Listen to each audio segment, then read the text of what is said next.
국민 여러분, 지금도 어려운데 앞으로는 더더욱 어려운 시대가 예고되고 있습니다. 여러분들도 잘 알다시피 지금 러시아가 우크라이나를 침공을 하였습니다. 그것 때문에 전 세계가 지금 상당히 패닉 상태에 빠져 있습니다.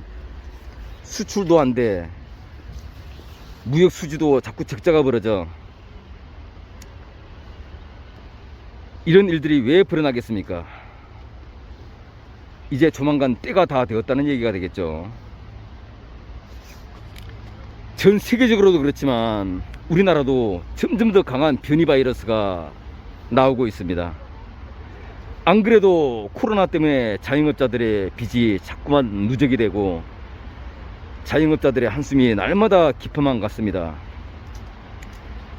날마다 갚아야 할 이자, 그렇다고 해서 폐업도 안 되죠. 죽기 살기로 코로나로 버틴 것이 자그마치 2년째입니다. 2년째. 그런데 이것이 나아지기는커녕 계속 더 확진자는 늘어만 가죠. 장사는 더더욱 안 되죠. 국민들이 윤석열을 찍고 싶어서 찍었습니까?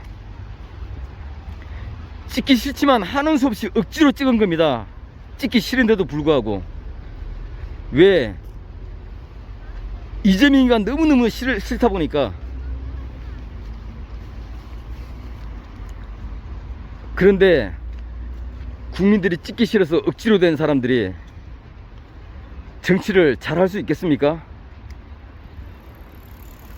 의석도 자그마치 더불어민주당이 170석, 국민의힘이 110석이에요. 최소한도 150석은 되어야 정치를 할 수 있는데 110석, 172석 차이가 얼마나 납니까? 자그마치 41석입니다. 41석을 여당으로부터 빌려와야 되는데 그 사람들이 넘어와 줄 수도 없거니와 우리나라는 대통령이 정치하는 나라가 아니에요. 국회의원들이 중심인 나라입니다. 국회에서 법률 하나 통과가 안 되면 아무것도 할 수 없는 거예요. 대통령은 허수아비 대통령일 뿐입니다. 이러한 상태에서 윤석열이라는 사람이 얼마나 오래 가겠습니까? 얼마 버티지를 못하는 겁니다.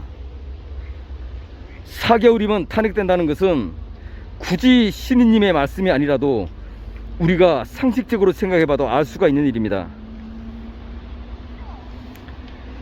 더더군다나 변이 바이러스는 더더욱 심해지고 이제 올해는 자그마치 코로나 사태가 3년째로 접어드는 해입니다.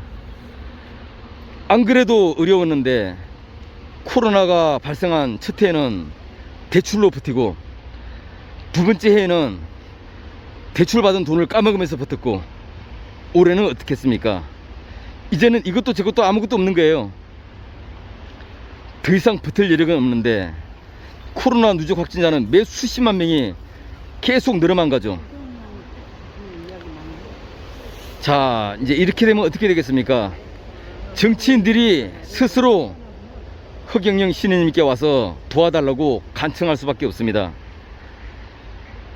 다른 나라들도 마찬가지입니다. 전 세계 지도자들이 제발 나 좀 살려주시오 하고서 하늘궁에 돈보따리를 싸들고 와서 액을 복걸해야만 하는 때가 온 것입니다. 그런 것이 눈에 선하게 보입니다. 자, 바야흐로 때는 얼마 안 남았습니다. 며칠 전에 하늘궁에 가보니 하늘궁 본관공사를 이미 시작했더군요. 그동안 천막에서 추억을 쌓던 그런 추억도 이제는 사라졌습니다. 천막도 싹 걷어치웠습니다. 그게 무엇을 의미하는 것이겠습니까? 바로 때가 다 됐다는 얘기입니다.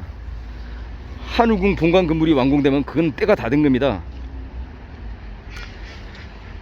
이렇게 본들 저렇게 본들 아무리 엎어놓고 봐도 뒤집어 놓고 봐도 때는 얼마 남지 않았다는 것입니다.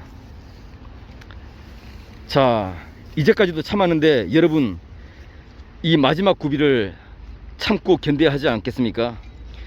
우리에게는 이제 마지막 고비가 남은 것이고 마지막 시험이 남은 것입니다. 자, 이 강변에 이렇게 비둘기들도 날아다니고, 네, 이 예, 강에 이렇게 새들이 둥둥 떠다니는군요. 예. 참 우리 인간들이 이 저 새보다도 못했어야 되겠습니까? 저 새들이 먹을 걸 걱정합니까? 입을 걸 걱정합니까? 아니면 뭐 대출 이자 때문에 걱정을 합니까? 일자리가 없어서 걱정합니까? 우리 인간이 저러한 새보다 못했어야 되겠습니까? 그저 느긋하게 마음을 비우고 때를 기다리면 좋은 세상은 오게 되는 것입니다. 자, 국민 여러분 힘내시기 바랍니다. 우리는 신이님을 보고 희망을 가져야 합니다. 좋은 세상은 멀지 않았다는 것, 그것을 어찌 알 수 있느냐? 지금 돌아가는 형국을 보면 알 수 있지 않습니까? 나라가 이렇게 어지럽고 전 세계적으로 전쟁이 일어나고 이렇게 되면 좋은 세상이 올 때가 멀지 않았다는 얘기입니다. 좋은 세상은 반드시 이러한 위기가 지난 다음에 오기에 마련인 것이죠. 벌써부터 윤석열 당선자는 국방부 청사에 청와대로 옮기느냐 하면서, 물론 그걸 지지하는 사람들도 있지만 반대하는 사람들이 더 많아요. 그 사람이 그런 무리한 강수를 두는 바람에 인기가 많이 떨어졌습니다. 시작하기도 전에 벌써 삐끗삐끗하고 있어요. 그러니 그런 사람이 얼마나 오래 가겠습니까? 얼마 못 가는 것입니다.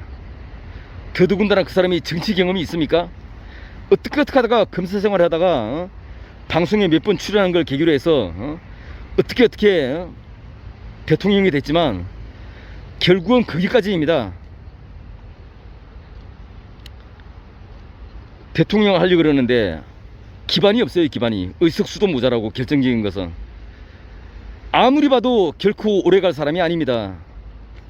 더더군다나 대한민국의 변이 바이러스는 나타나서 작년보다 더더욱 어려운 상황이 예고되고 있습니다. 우크라이나 사태로 인해서 국제정세는 더더욱 어렵습니다. 그런데 대통령을 하겠다고요? 한번 잘해보라지요. 어떻게 되는가. 고스란히 망할 날이 눈에 보도 선한 것입니다. 그렇게 망하게 되면 결국은 어떻게 되겠습니까? 결국은 쫓겨나는 신세가 되는 것이죠. 그렇게 되면 머지않아 또 좋은 세상이 오게 되겠죠. 예.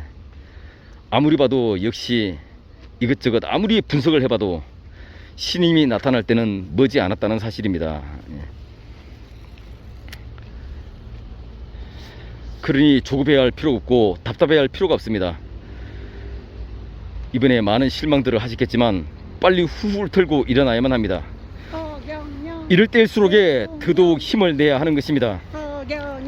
세상이 어려우면 어려울수록 때가 다 되었다는 사실을 우리는 분명히 알아야 하는 것입니다. 자, 오늘도 허경영하고 화이팅을 합시다. 허경영, 허경영, 허경영. 감사합니다.